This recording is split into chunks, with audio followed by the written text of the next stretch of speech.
All right, they released 15.1 and 15.1a, and we're bringing to you your XWOD pregame warm-up. So with this XWOD warm-up, it's going to be a little bit different from what we normally do. We are actually going to change the lift portion, because normally it goes lift, explosive movement, right? We're going to go into a airdyne movement followed by an explosive movement. So here's how it's going to break down. What we have is we're going to have 5 sets. You're going to do 8 seconds of max effort work on the airdyne. If you don't have an airdyne, just grab yourself a rower, grab a ski erg, whatever is going to end up working for you best. So 8 seconds of work, go almost right into or immediately into your explosive movement, which is going to be kneeling jumps. Now I know most of you are familiar with the kneeling jumps. For your 2s or your 2 repetitions, what we're looking for is 2 kneeling jumps with a PVC clean or a light bar clean. Don't do anything heavy. We don't want to wear yourself out. We don't want to actually turn it into work. It's a warm-up, right? So if it starts turning into actual work, shut it down.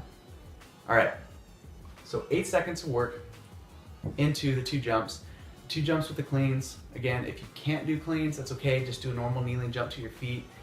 Don't go heavy. That's the idea we're looking for there, just prepping for the clean itself in 15.1a.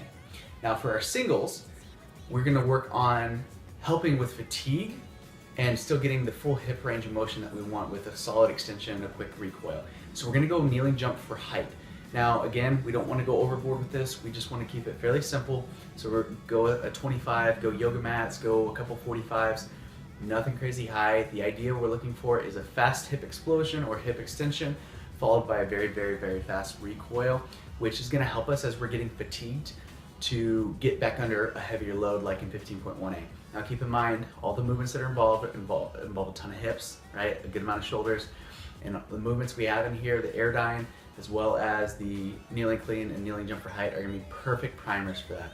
Now, we chose the airdyne because I've been doing a lot of work personally with Massive Athletics, and that's one of the things that they have me do to help awaken my central nervous system, and I've had great success with it, and I want to be able to share that with you all so that you can have great success too.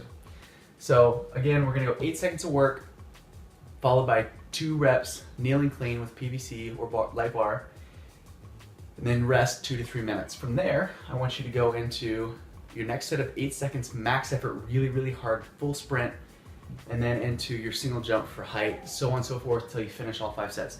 If at any point in time, maybe you're on set 3 and you start to feel really fatigued and it's starting to feel like work, shut it down.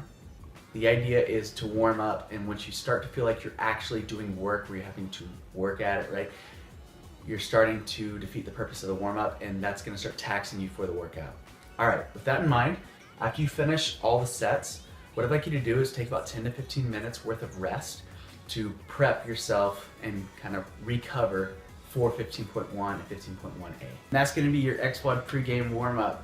Don't forget to hashtag XWOD, hashtag pregame XWOD. That way we can track your progress, see how you're doing throughout the opens, and that way we can share your success with the rest of the world. We are super excited to hear how everyone's doing and hear how the pregame XWOD warm-ups are going to help you out. We'll be here for every step of the way for the opens, and we wish you the best of luck. And of course, don't forget, be explosive. We'll see you in 15.2.